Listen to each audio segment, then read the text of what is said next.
So with that, I just want to say thank you again for coming. I know you've all got very busy schedules, and from us at VMware and also the VMUG community, we really appreciate you taking time out to be here for today, and we've got some great sessions. So I hope you enjoyed today. And with that, I'd like to introduce Duncan Epping. As Ryan said, he's the CTO of our Storage and Availability Business Unit. So he looks after things like Vsan, SRM, virtual volumes, vSphere applications, quite a broad portfolio. We're very privileged to have Duncan Epping here to present with us, so thank you.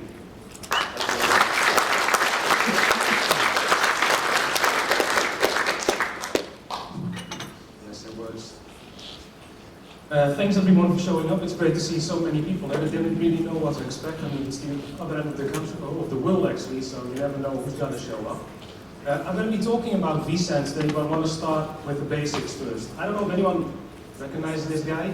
Anyone knows who it is? I don't know the name either, but he's a server hugger. And that guy, he existed about 10, 15 years ago. About 10, 15 years ago, most of us were going through the same challenges. We had a lot of challenges in our data center, and we had a lot of these types of people around. A lot of these people really wanted to change. And we're seeing something similar from a storage perspective. So we have storage huggers as well. Are there any storage administrators in the room? Only a few. We can take those guys out, no problem. So we have storage huggers in the world as well, but the world from a storage perspective is changing, and it's changing extremely fast. And the key reason you see a lot of changes from a storage perspective is this growth number. We see an enormous explosion from a data growth perspective, which also means we see a significant amount of challenges. And the key reason we see a significant amount of challenges is the fact that LANs suck. I can be blunt and honest about it. Most of you guys who manage a VMware environment, a vSphere environment, probably have 10, 15, 20, if not more LANs. If you need to deploy a new virtual machine, you need to figure out where the virtual machine needs to land. If you're smart enough, like William and Alan, you probably automated everything end-to-end, and everything happens automatically based on the rules that you set up. Reality is, though, that most of my customers, and probably the majority of you as well, probably have a spreadsheet. We look at the spreadsheet, we talk to the storage administrator, and then figure out where the particular virtual machine should land. If you're lucky, the virtual machine will actually land up on the right side of storage, which potentially is replicated, is stretched across data centers, has the performance characteristics that you would like them to have. If you're unfortunate, like some of my customers have experienced, the virtual machine ends up on the wrong side of storage, and you end up in a situation where you don't want to find yourself. You'll have a virtual machine who's not capable of actually providing what the business is requesting. So from a storage perspective, we are seeing a lot of challenges, and that's one of the key reasons we as VMware started looking at this space, how we can innovate in this space, how we can do things differently. Now, there is already a big change going on. I'm pretty sure that most of you guys have seen this at the company you work for. If you look at this, plot above, you see a green section, you see a red section, and a blue section. The red section is traditional storage, and as you can clearly see, traditional storage is shrinking. The traditional storage is shrinking for a good reason. As I said, LANs suck. And if you look at this section, there's a green section who's starting to eat away the portion that the red section used to own. And the green section is hyperscale storage. What do we mean with hyperscale storage? When we refer to hyperscale storage, we're talking about solutions like Amazon S3, for instance, or Skeleton, or Cassandra. Types of solutions that actually allow applications that directly talk to the storage solution itself and store objects, or whatever it may be, rows in the database directly on top of the storage system. And it's directly eating away from the red section. But there's also a blue section, and the blue section is where virtual SAN comes into play. Not just virtual SAN, of course, also solutions by our competitors and colleagues, I should probably say, like Nutanix and Simplicity. That's the server SAN solution. And the server SAN solution is what we're primarily going to be talking about today. Now, the key reason that we see this shift, I already said LAN sucks, but that's not primarily it. The key reason, of course, is that a lot of the requirements that you guys have from a storage perspective, but also from an application perspective, are starting to shift. If you look at the requirements most of my customers have today, in the past, they used to be 50, 60 items per virtual machines. Well, now they want to virtualize potentially applications that need thousands of items. They want to virtualize applications that have, from an availability perspective, completely different requirements. So the industry is changing, and that's the key reason we need to see this change from a storage point of view as well. Now, when we talk about changes in the industry, a lot of people tend to focus on software. But if you look at the industry today and look at all of the different storage vendors out there, you look at the newest storage vendors out there like Tintree, Nimble, Pure Storage, Extreme.io by EMC for instance, and any of the other new storage vendors out there, the key reason they were capable of introducing a new architecture is because of all the new components that were introduced in the last couple of years. In the past, when you guys needed to present a single one with, let's say, 1,000 IOs, and you were using spindles, you would probably need to be white striping across hundreds of spindles to actually reach that performance level. As it stands today, with NVMe, for instance, you're capable of driving 150,000 IOPS from a single device. That also means, from a storage perspective, that now, instead of creating these very complex architectures, white striping, LUNs across thousands of disks potentially, creating large RAID groups, you can have a single device actually delivering the same level of performance. And that's also from a Vsat perspective, where we take a lot of advantage of. So from a performance perspective, a lot of the smarts that you see with Vsat actually comes from the hardware itself.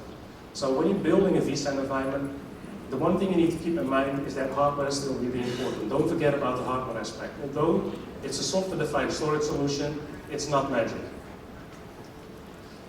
Now let's talk about Vsan. What I'm going to do first is going to introduce Vsan. Are there any Vsan customers here? Show of hands. Okay, quite a few actually. Okay, that's good to know. For the rest of you guys, I will introduce Vsan, explain to you in basic what it is about.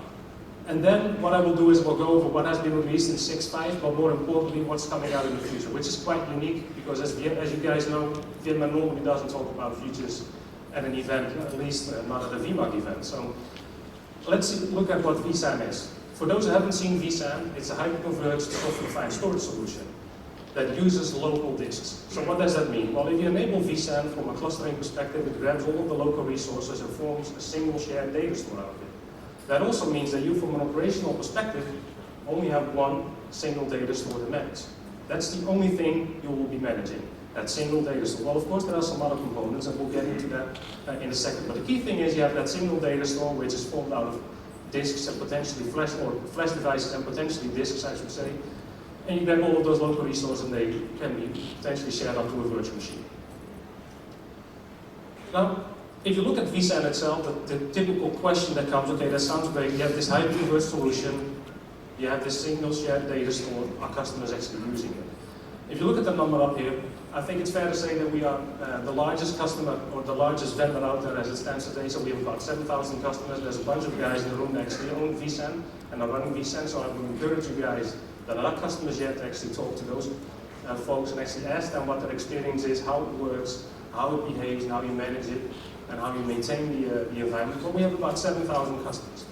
There are many different types of customers. I've spoken to about 5 over the last day actually, and the majority of them, for whatever reason, being in the financial space in Australia. But if you look at it worldwide, we have customers doing various things, many different use cases.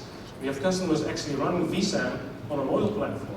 This is an actual scenario. So we have customers running Vsan on an oil platform. And the key reason they're running Vsan on top of an oil platform is the simplicity around management and monitoring.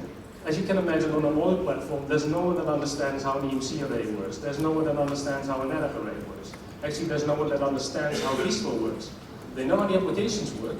They maybe know how to stop and start a virtual machine, but that's about it. That's about all they understand. So what they do in this particular scenario from a Vsan standpoint, they have a Vsan environment running on top of that oil platform, they have a satellite connection back to the mainland, and they have a centralized Vcenter server actually managing those different Vsan environments throughout that landscape, or actually out in the sea. The other one is also an interesting use case. I can't mention which government agency we're working with, but we're actually now creating an architecture to deploy Vsan within nuclear submarines. So that's an actual use case. So when people ask me if Vsan is ready for enterprise environments, I just point to this picture, because if someone creating an architecture for a nuclear submarine can use Vsan, I'm pretty sure that most of you guys will be able to rely on Vsan as well. Now, of course, there are many different use cases. I just pointed out these 2 customers that have extreme use cases, and they use it for their primary workloads, so their mission-critical workloads, but of course, there are many different other use cases as well. When you look at Vsan, it's fair to say that the majority of customers actually start using Vsan for a management cluster or a DMZ. On top of that, the majority of customers actually have Vsan for an extended period of time, so longer than 6 months. What we typically see is they start moving over to business critical workloads over first, so that those are the types of workloads that they end up running. The other use case that we see a lot of customers doing is the virtual desktop space. Are there any Horizon users in the room? Horizon, okay, quite a few, which probably means that a lot of you guys, depending on which license you own, already own Vsan to a certain extent. If you look at the Horizon license as it stands today, Vsan actually comes part of that license queue when it's part of the bundle Advanced and Enterprise. So if you are a Horizon bundle user, Advanced or Enterprise, have a look because Vsan is already part of that. Now when it comes to deploying Vsan, there are 2 ways of deploying Vsan, or actually there are multiple ways of deploying Vsan, but I prefer to talk about these 2 methods. First of all, the VxRail appliance. I'm not going to talk about this for too long because it only takes 15 minutes to set up. So I'm not going to talk for half an hour about a solution that takes 15 minutes to set up. But basically, it is a hyperconverged solution, a hyperconverged configuration that comes pre-installed and pre-configured and allows you to enter some of the details you would like to enter, like IP address, DNS, NTP, and then it configures itself, and it's done. It will also install Vcenter server for you, create an HA in the US cluster, and that's it. It comes as a package service from the Dell EMC, and it's available. It has been available for the past year and a half. The other solution, and that's where most of the customers will move towards as it stands right now, and I know that the majority of the customers in the room are probably doing this, is the Vsan Ready Node configuration. So the Vsan Ready Node configurations are predefined, not pre-configured, so predefined and pre-certified components that are delivered by a service vendor. So what does that mean? Well, when the box arrives, it typically has the XXI installed, but that's it. It still means that you, from an operational process perspective, will need to install or potentially configure ESXi and loop it into Vcenter server. So you're responsible for actually doing that. Hopefully the majority of you guys are more than capable of doing so, and knowing your stringing in customers, you probably have already automated it end to end. So that shouldn't be an issue. Now if you have these different types of configurations, you actually have 2 different flavors. There's an all-flash flavor and there's a hybrid flavor. I'm not going to talk about the hybrid flavor a lot because the majority of customers as it stands right now are moving towards all-flash. The key reason for it being, of course, flash being extremely expensive. When we talk about these 2 different solutions, there's of course some difference between hybrid and all-flash. The big difference between hybrid and all-flash, first of all, is the performance from an IOPS perspective, but more important is the latency point of view. So if you look at the all-flash configuration, we're talking about sub-millisecond latency, 150,000 IOPS per host, which basically means that if you have an 8-host cluster, you end up with millions or more than 1 million of IOPS in a single cluster, which is typically more than enough, more than any customer, at least that I've met, required so far. If anyone, by the way, has requirements for more than 1 million IOPS, I would like to talk to you guys and have a discussion about what the applications are that are requesting such high performance. Now, we've spoken about the deployment mechanism, and then we typically end up on the section where we're going to start configuring Vsan. And when you start configuring Vsan, for those who haven't done it yet, this is the screen that you will actually end up seeing. This is part of the cluster mechanism. So if you know how to enable HA and DRS, you actually know how to enable Vsan as well. And this is typically all that it takes. Now, I did this particular session a week ago in the Netherlands. 3 days later, a guy phones me up and says, Duncan, you told me that was really simple. There's 1 click to enable Vsan, and that's it. You guys grab the local disks, you maybe want to enable deduplication and compression, but that's it. And it didn't work. What happened? Well, of course, there are some other components that need to be done. There's a network layer, for instance, as well. You still need to have that VM kernel interface for Vsan enabled, and in this current release, you need to have multicast enabled. So those are the things you need to take into consideration as well. Of course, I will tell you it's that simple, but on the back end, of course, various things still need to happen from an operational process. You can't forget about the network, you can't forget about security. Those things are still very relevant, and those things are still really important. From a Vsan perspective, however, things are this simple. Even when you do something like a stretch cluster. We'll get into a stretch cluster in a second. Now, I've spoken about Vsan configurations and enabling Vsan. But that's not just it. I said, it's very straightforward. You enable vSAN from a clustering perspective. You have that single tick box, and you're ready to go. But that's actually where it's about to start. Vsat itself is not about performance, and it's not about simplicity about configuration, but it's about the flexibility that it offers you from a deployment process. We're talking about the fact that runs suck, and that runs actually make your life more difficult because you have a lot of choices to make. With Vsat, you have that very single Vsat data store. So a couple of you guys will probably be wondering, okay, I have that single Vsat data store, but what about if I have different requirements for my different virtual machines? Some of them may need a different level of availability. What do I do with those particular virtual machines? Well, that's where the storage policy-based management framework comes into play. The storage policy-based management framework allows you to create a policy on a per virtual machine basis or on a per virtual disk basis, and you assign certain capabilities to that policy. So for instance, within a policy you would say that you need to be able to tolerate 2 failures within any given cluster. Which means from a vSAN perspective that you will have multiple of those components, virtual disks, sitting somewhere within the environment itself. And this is more or less what it looks like. So if you look at the diagram up here, I simply drew a pretty straightforward diagram. You have a VMUG at the top, and then there's multiple components. In this case, from a policy perspective, what we've actually applied is a policy that says failures to tolerate is 1, which means we'll have 2 copies of the data. The copies are component 1 and component 2, and then there's the witness object sitting there as a third component. That witness object, the only reason it exists is an extremely small object, and the only reason it exists is if there's some form of partition between the nodes in the cluster, vSAN can decide who owns the data. It's kind of similar to a Microsoft clustering service from that perspective, like a quorum mechanism. But that's basically what happens from a vSAN standpoint. You create these policies, and then on the back end, something will magically happen.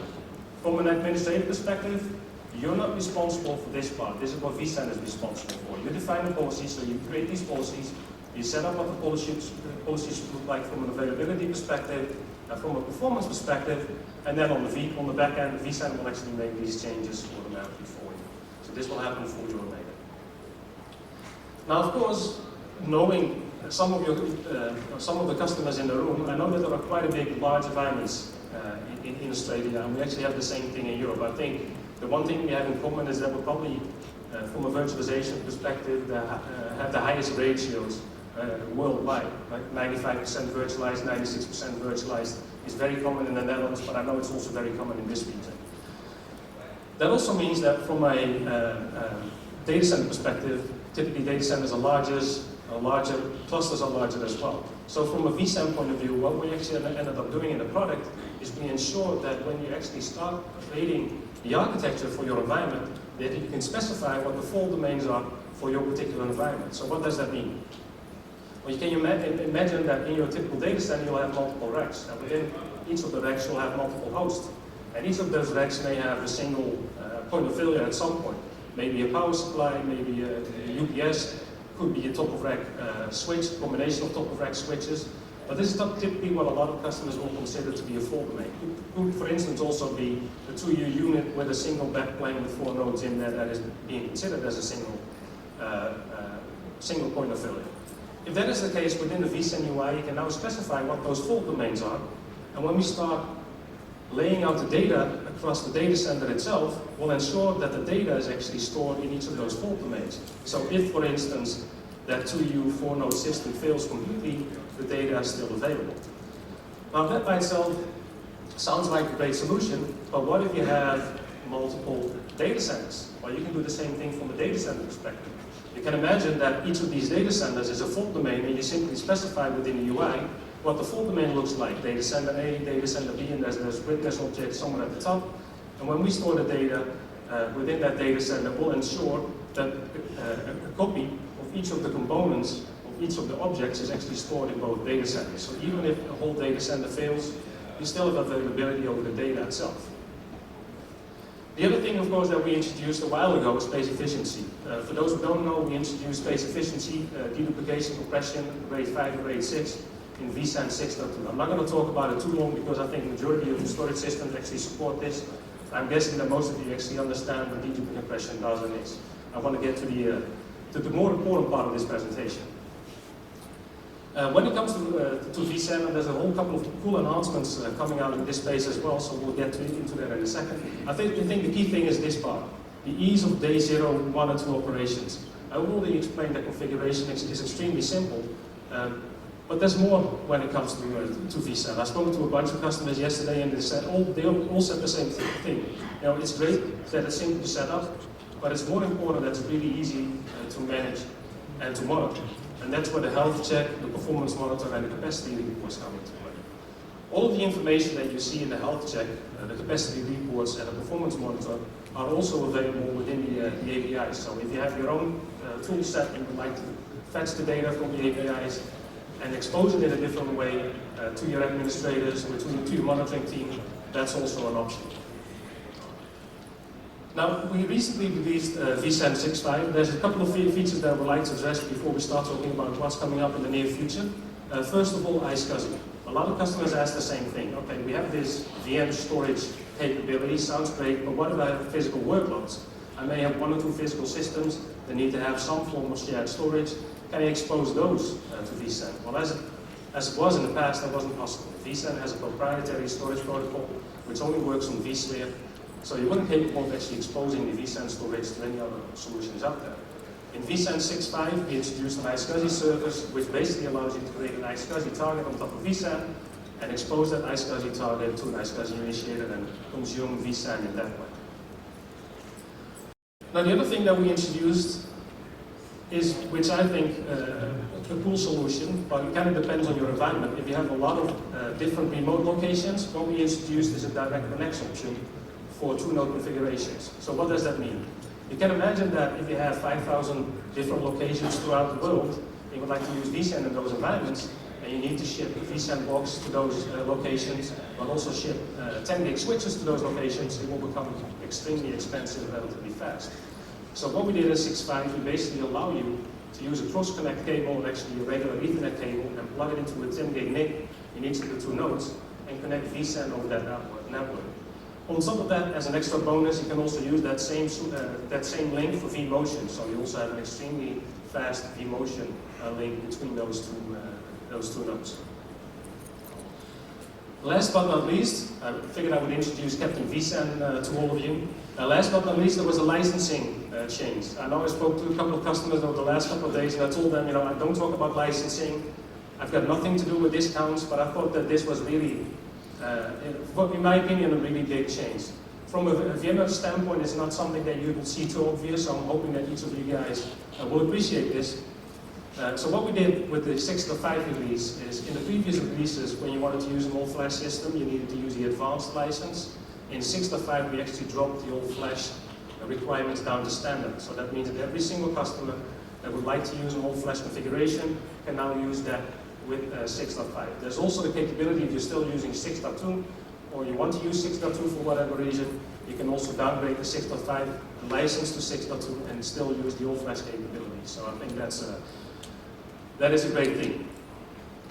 Now, I was talking to Greg and I said, you know, have you done this session before at the VMUG? He said, yeah, I've spoken about Vsan multiple times, so all of these guys should be aware of it. We were talking about some of the futures. I said, have you mentioned the futures? He said, well, I'm not allowed to. Well, the great thing is, I'm actually not allowed to read it, but I'm going to do it anyway. If anything happens, by the way, I may be looking for a job at the end of the session. We'll see. So if you look at what we're focusing on from a VMware perspective, of course we have a roadmap, and the roadmap typically goes between 6 and 18 months out. From a Vsan point of view, there are 3 key pillars. There's a couple of things that we need to fix. I think first of all, availability and security. We'll get into that pretty fast. Data management and mobility as well. There's a couple of cool things that are coming up. But we're going to focus on management and monitoring first. When I was talking to a lot of customers over the past couple of weeks, or actually yesterday I was talking to 5 customers in Australia in particular, they mentioned a couple of things. And one of the things that they mentioned, they said, well, you know, it's great that I can install and configure and manage Vsan in an easy way. But there's a couple of things that we feel that is still missing. For instance, when I need to upgrade the firmware for my Dell box, I still need to use the Dell tools. Are there any Dell people in the room? Okay, I'm not going to make any statements about how crappy the firmware updates actually work. They still pay my bills, so you know, need to be careful. But to be honest, a lot of these tools are pretty primitive. So what we started looking at, and we started working with companies like Dell, Supermicro, and others, we started looking at we can actually pull in some of the upgrade logic for disk controllers into the UI itself.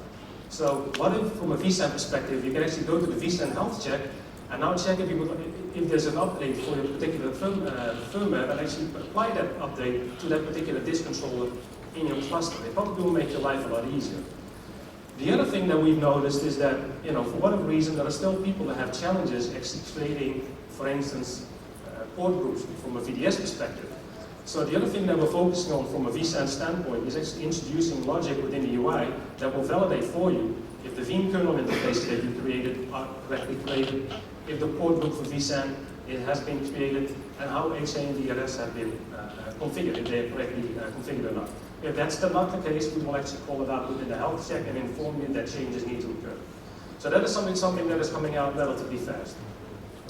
The other thing that we're focused on, because I already know some of you guys will ask this question, okay, that's great that we can now upgrade firmware within the UI itself to the health check, but what about Update Manager? I have this shiny Update Manager thing that's now part of the Vcenter appliance.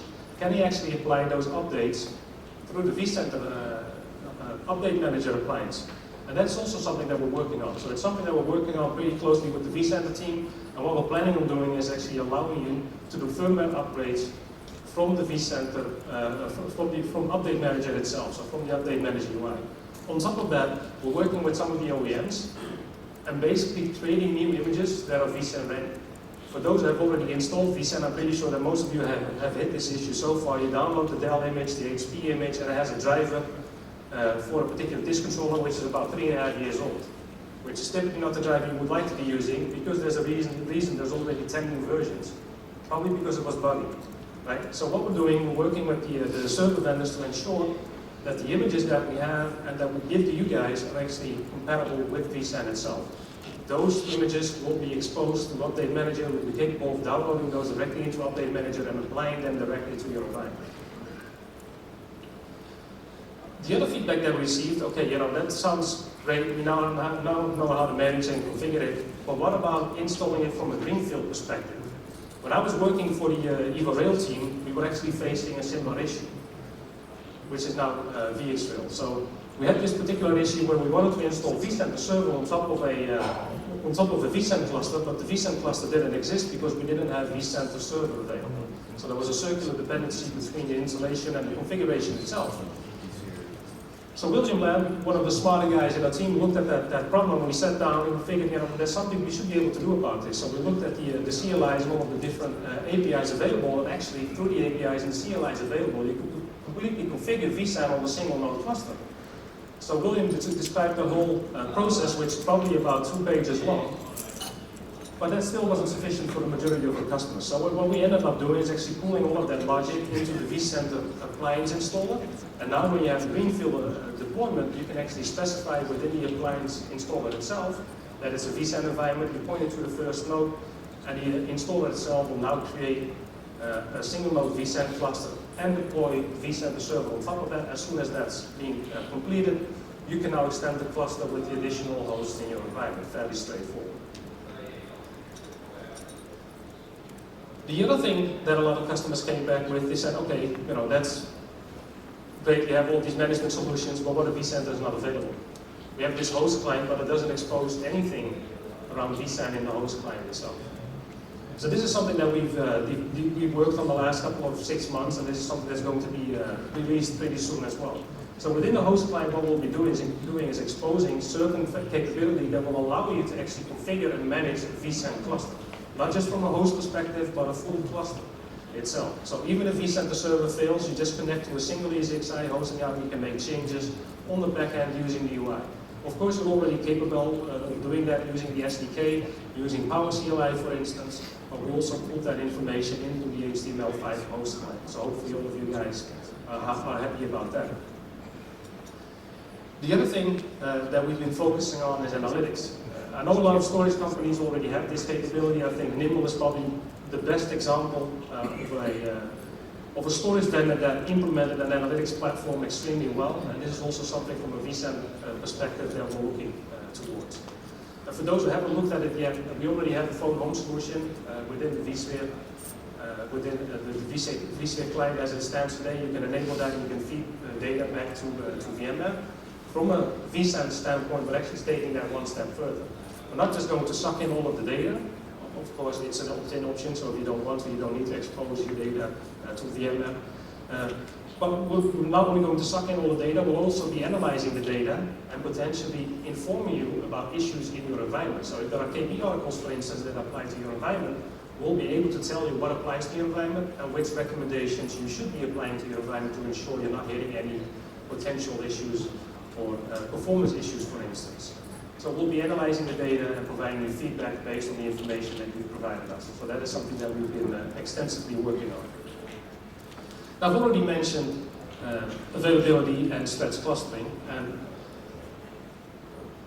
I think the key thing with stretch clustering is this architecture. Does anyone see anything wrong with this architecture besides availability? Okay. Anyone using a stretch cluster configuration? EMC, Vplex, NetApp? Okay, a couple. So those who are using a stretch cluster configuration should probably realize that there's something wrong with this particular configuration. If you look at this configuration, you see a single virtual machine having two VMUGs. So these are two copies of the same set of data. That also means that if one data center disappears, you only have one copy of the data left in this particular case. So that's a common complaint that we have from customers. They said, first of all, if the single data center for whatever reason disappears, we need to take it offline. We only have a single copy of the data, but also it means that if anything happens within those sites, I now need to migrate data between, or copy data between the two sites because I don't have a full data set locally. So this is something that we've been working on from a Vsan perspective, and what we actually ended up doing is from a policy standpoint, allow you to specify within policy what the primary level of protection should be and what the secondary level of protection can be. So within the policy-based management tool, you can specify that you would like to have multiple copies of the data across data centers, and now you can specify what the protection within the data center should be at the same time. So you can specify for the data center, for across data centers, FTT is 1, which means I need to have 2 copies of the data across data centers, and then within the data center itself, you can have RAID 5, RAID 6, or RAID 1, depending on the type of configuration you have from a Vsan standpoint. On top of that, if you prefer to do so, you can even specify within that policy that for any given virtual machine, you don't want to copy that particular data set across the network. So if you have Exchange, SQL that has its own replication mechanism, or you're doing Active Directory or DNS, you can specify within the UI that for this particular virtual machine, I don't want to copy those bits to the other location because I'm already replicating it myself, but I do want to protect it locally against certain types of failures. So I can have RAID 5, RAID 1, or RAID 6 enabled for that particular virtual machine. On top of that, for each virtual machine, you can even specify what the location should be where the data should be stored. Because of course, from a compute perspective, you will want to make sure that the data actually aligns with the virtual machine, so that if the whole site fails, that virtual machine and the data disappears, and not one or the other. The other question that then typically comes, okay, we have all these availability capabilities, what about security? When it comes to security within vSphere 6.5, we just released encryption. I don't know if people are already using encryption, but I've looked at encryption. I think it's a great solution because you can now enable encryption on the virtual machine level. And on the per virtual machine level, using policy, you can enable this for any given virtual machine or even any given object. That by itself is a great solution, but the biggest challenge from a Vsan perspective is that as soon as you start writing blocks, all of these blocks, from a Vsan point of view, will be written down encrypted. This also means that if you're a all-flash customer and you're using deduplication and compression, all of these blocks will appear random. So what we ended up doing is looking into a solution where we can actually enable Vsan or enable encryption on a Vsan level. That means that data will travel decrypted, so unencrypted over a network, but as soon as it hits the Vsan layer, we will actually encrypt the data and write it down to the cache tier encrypted, and when it travels down to the capacity tier, it will be encrypted as well. Still leveraging the benefits of deduplication and compression if you have that enabled. So that is also something that we're working on. The other question that then typically comes, okay, this sounds great, but what about data protection? We are using a storage solution today. We have the capability of creating many different snapshots and want to have the option to actually roll back. Now, I'm assuming that a lot of you guys have used vSphere snapshots so far. Is there anyone that feels that vSphere snapshots perform well? Yeah, that's what I expected. It's usually no one raises his hand. I didn't want to say vSphere snapshots suck, but you know they do. The Vsat snapshots are slightly better. The Vsat snapshots from a performance perspective, you know, allow you to create 10, 12 snapshots before you will see performance degradation, and those who tested it can probably validate that. But it's still a challenge, because we have a lot of customers that actually like to prefer to create 10 snapshots per hour, maybe even 50 or 60 snapshots per day, and potentially have a retention period of those snapshots of multiple days or even potentially multiple weeks. And how do you do that within Vsat? How do you do that within the vSphere UI? Well, actually, there's no option as it stands today. So what we're planning on doing for the future is actually allowing you to specify the retention periods of snapshots within policy. So within a policy, you can now specify you would like to have multiple different snapshots for any given virtual machine that could be 6 per hour, that could be 100 per day, and actually have a retention period of those particular snapshots for those particular virtual machines. So you specify that within policy. Not only are you capable of will you be capable of actually storing those snapshots locally, it will also be possible of actually shipping those snapshots towards a different storage solution. In this example, the storage solution is NAS, but of course it should also be possible of actually storing those snapshots in all different types of storage. So whether you have an S3 bucket somewhere out in the cloud, whether you have a Vsan solution sitting on a third side, whether you have NFS sitting on the second side, you should be able to create all these different types of topologies. Now, if you look at the screen, you will see that the topology goes from left to right. Of course, it should be possible to actually create a full mesh solution. So whether you go from Vsan to NFS and Vsan to object, or Vsan to NFS to object, that's up to you. And all of that should be driven through policy. So that is something that we're currently working on, and hopefully we'll be capable of introducing some of this new functionality in the near future. Now, if you look at the functionality that I've mentioned in the past in the past 30 minutes actually, the question then is what's left? Is there anything that you guys feel that's missing as it stands right now? No one is missing anything? Okay, then we can wrap up. Well, there's still one thing left in my opinion, and that's file services. So we have a lot of customers using legacy storage that use block and file services, and the question that typically comes, okay, can I run file services on top of Vsat? And as it stands right now, of course you can do that. You can run an Vcenter VSA on top of Vsat, you can run an EMC VSA on top of Vsat, or an edit VSA. We actually have a program for that allows you to run that. So they have certified those different solutions, and you can run those on top of Vsat. But the whole story around Vsan is having a storage solution that actually sits within the hypervisor. You don't need to have that virtual appliance sitting on top of the hypervisor itself. It's part of the hypervisor, and you can enable it in a simple way. So what we're planning on doing is creating this file system, and this is something that we're already working on and already have an alpha version for, that sits on top of Vsan, and then you can manage the same way as you're managing Vsan. So as it stands right now, we created this distributed file service, which is primarily targeting cloud-native applications. And this distributed file service is capable of snapshotting and cloning container workloads extremely fast. Just for my understanding, are people already using container workloads in production over here? Anyone?